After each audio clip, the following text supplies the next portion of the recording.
Whoa! What's going on, everybody? It is MaltyMaldy with the GCA. We also have one of our really good friends. Who are you? Introduce yourself again. Hi, I'm Sophie. We kind of had this idea to start something we might call Squawk Talk. This is kind of like an episode 0, little short series where we talk about things that are happening in pop culture and we rant about it and just like chicken peck back and forth. How you feeling about Disney nowadays? Man, I remember when we heard of a new Disney film, and it was like, okay, I don't care what it is, let's go watch it. And now it's like, no, something Disney put out, no, pass. Sad. Well, they're putting out a lot more, and maybe in the sexual sense, maybe not so much.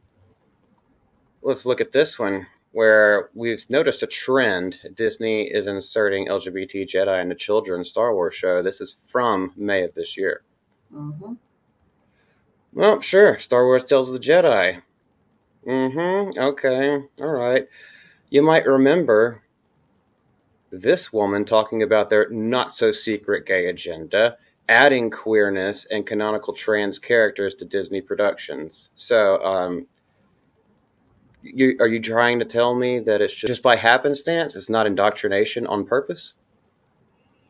Yeah, it's so weird because even like they say it, right? Not at all secret gay agenda. So that is the, you know, admitting that yeah, we are doing this, we want to do this, and they have the oh, we're coming for your kids, right? March chants that they like to do every once in a while. It's like, well, that's not cool. Like, if anybody ever says like, okay, we are coming for your kids and we want to teach them religion, they get super, like up in arms. But when they do it, it's okay. Yeah, keep God out of it. Showing treat others how you would want to be treated. Hmm. Basic morality, be a good person, do good things for other people, even when it doesn't behoove you necessarily. Like, go out of your way to be kind and gentle. They don't want that being taught. Yeah, because as you mentioned, it's not that they're saying like, look, accept, Jeremy from the Quarantine likes to say, like live and let live. That was before. Now you can't do that because they don't let you. You have to accept, you have to validate, you have to bow down to their ideologies. So now it's not about accepting uh, people and just okay, you go about your life, I go about mine. No, it's not that. You have to change everything about what you believe in and what your values are to accommodate them. And that's just, that's crazy. Like, no, we're not going to do that. And when you don't do that, they call you all the ists, all the phobes and all that. It's like, okay, fine, yeah, yeah, you know what, yes. Proud bigot. Also, live and let live is for adults. Yeah. It's not for kids who are still undergoing their child rearing phases where they're still learning new things. They're still learning what it is to be an individual. Yeah, and on that point, like kids can't get a tattoo, right? You can't drink, well, in the US until 21, other places until 18. But at 8, at 5, you can chop up your body parts. Like, that doesn't make it any sense at all. Chopping tips and slicing nips. That's what they're into now. And if they actually cared about these children's lives, they'd realize the Minecraft rate of what happens to a lot of these people. Here's another thing, just moving quickly along, trying to keep it a little bit shorter than normal. We all know about this story where the gayest Star Wars ever and the creator, oh my gosh, look at that forehead. That's a Roblox person if I've ever seen one. But they're literally laughing. It's like, maybe it is the gayest Star Wars ever, but they're totally not getting the joke. What do Yeah. you think about that? Well, first of all, when you tell somebody, I don't know, you are straight, they get really offended, right? Like, how dare you? Or when you assume the gender, but they were really laughing and going along saying, "Yeah, all nerds are gay." Like, I'm sorry, did you assume my sexuality? How dare you? So they can do it fine. Also, that's not the point of Star Wars. Star Wars is a story about doing good, Maybe there's gray in it as well, yes, but the main idea is, you know, good people trying to do good things. And now we don't have that. We just have, okay, who is better because of, you know, who they sleep around with. Like, we don't care about that. Give me a good story. Well, it's not only about good people struggling against their wanton desires to be good. It's also Yeah. about people who have turned to the dark side still have hope for redemption. So it's not Yeah. so black and white as that. It's like this person is evil, therefore they will always be evil. Because Anakin then turned into Darth Vader, got redeemed by his son and his love for his son. Luke finally connected with him and reminded him of his humanity, even underneath all the cybernetic, robotic stuff. The body that he became is basically just a head with a breathing apparatus, Yeah. I think but he the still had problem, humanity there. yeah, I think the problem today is that, like, back then we knew, right, what's wrong, what's right. And that's why the redemption arc was so powerful. But now they're trying to pass as something good, something that we know is not good. So there's this, like, weird change in mentality that, all right, we're gonna do a redemption arc, but about something that is not redeemable, maybe, or just about something that it's not correct, and they want to pass it off as, yeah, this is fine.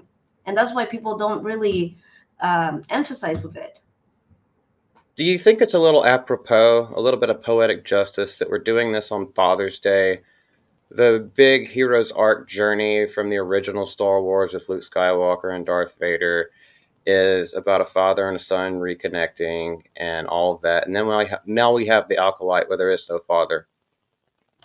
Yeah, I liked the tweet that Chris Gore put out that says Happy Father's Day and showed the two moms. Like, what is it against fathers, or just in general men, good men, that they seem to hate men, fathers, good brothers.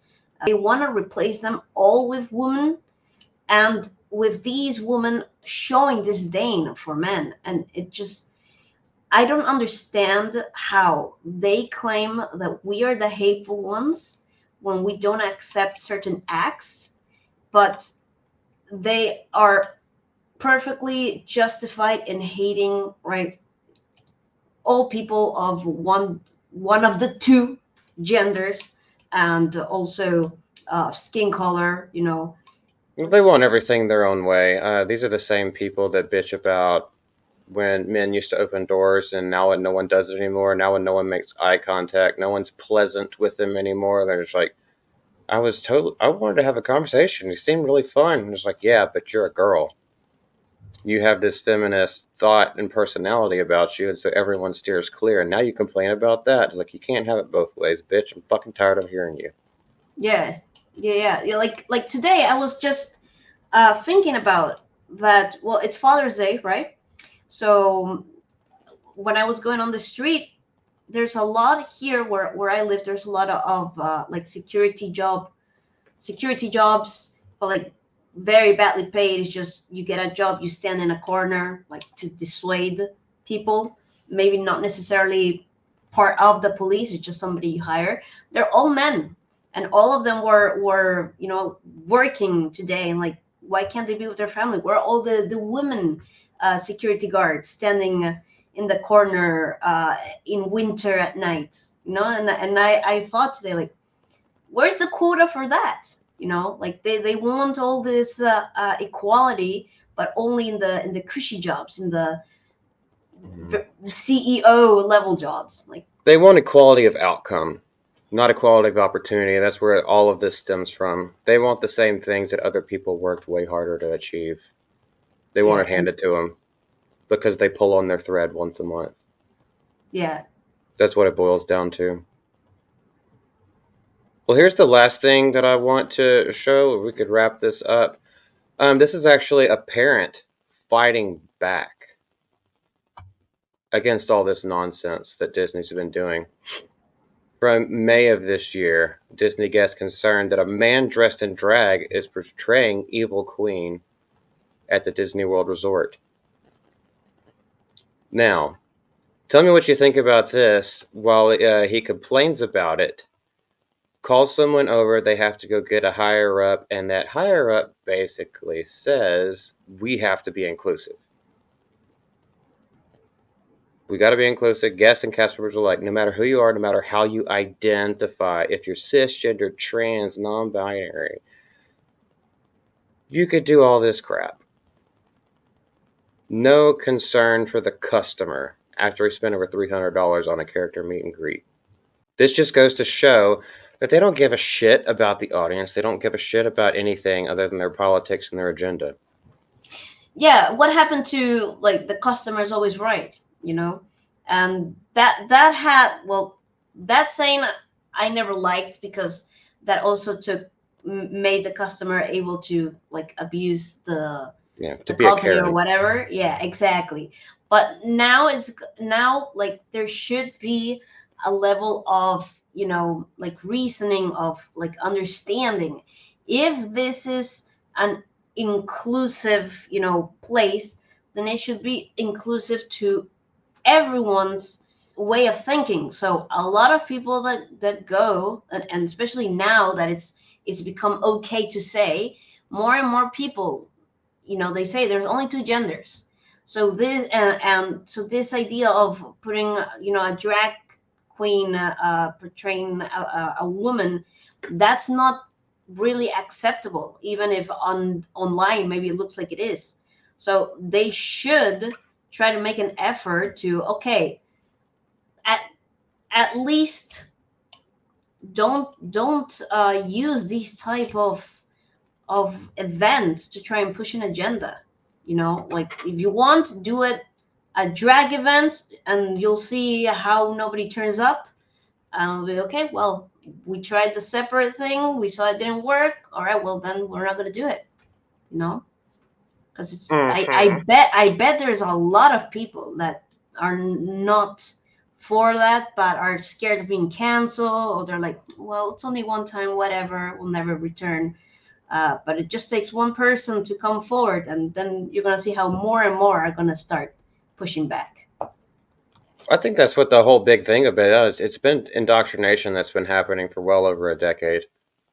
The slippery slope. You take a couple steps, and then the inch that you give, and then they take a mile. And it's like, and people let that happen for so long that now they've kind of normalized it to the point where they are afraid of getting canceled. They are afraid of speaking out because, like, well, it's not that bad, but those people are worse. And then the goalposts just keep changing. So unless we fight back radically, in my own humble opinion, none of this crap's going to change. You got to vote with your wallet. You got to vote with your voice.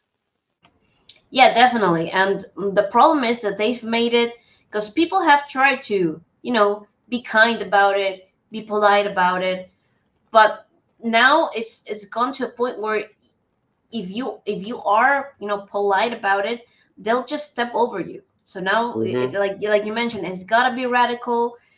And the funny thing is that then they use that against you, like especially if you're a Christian, or a religious person. They say, oh, but a real religious person would not act like this.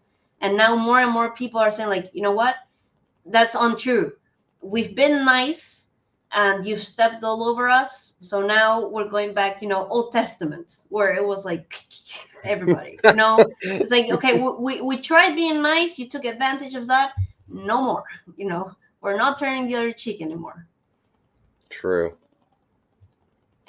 Well, that's about going to wrap it up for this first semi-episode of Squawk Talk. Let us know if you liked it. Sophie, is there anything you want to say before we go? Not really. I mean, it's important to have these conversations, even if some people are gonna come out swinging, calling all the ists, all the phobe. Like, no, if you treat us well, with respect, we'll treat you with respect. That we won't try to push our beliefs. Don't try to push your beliefs. There are only two genders. That's reality. It's not something you can invent or whatever. And well, we're happy to talk, but well, the ball's in your court. They chopped half their balls off. Maybe it's not in their court anymore. You're Maybe right. it's in a jar. This is Multi with the GCA. Y'all have a great afternoon. Take care, y'all. Bye. I've got experience with that in all my classes. Like, hold on a second. Mwahahaha. Yeah.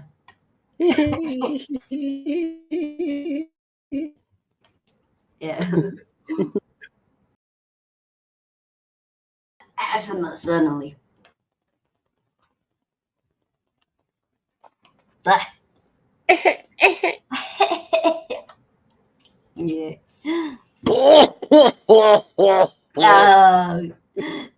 So funny. Now One every of these time. days, I'm actually going to start coughing really badly from trying to imitate that. Well, you got a mute. You gotta go with it.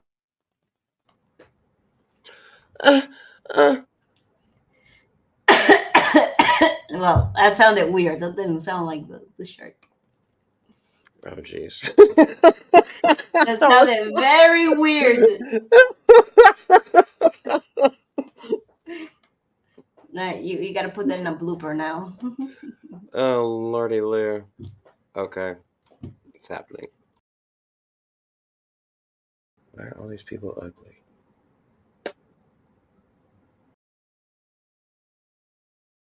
I did this AI thing, and the lyrics over here, and I can't remember. Oh, yeah.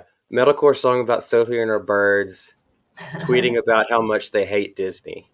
And it made this up. First try. Let's see. Softly fucking rage, shaking high, feathered something cuts the sky. In cases they rent it down, Disney's dreams they do not care. Telling songs they rip apart, kingdom flies, our soulless art. Eyes the place, they scorn delight, something's burns and brothers fight. No magic here, just plain hate. Man, it kind of slaps. Yeah, it does. Fairy tales, they twist and die. Sophie's birds will make them cry. Damn, that's kind of cool.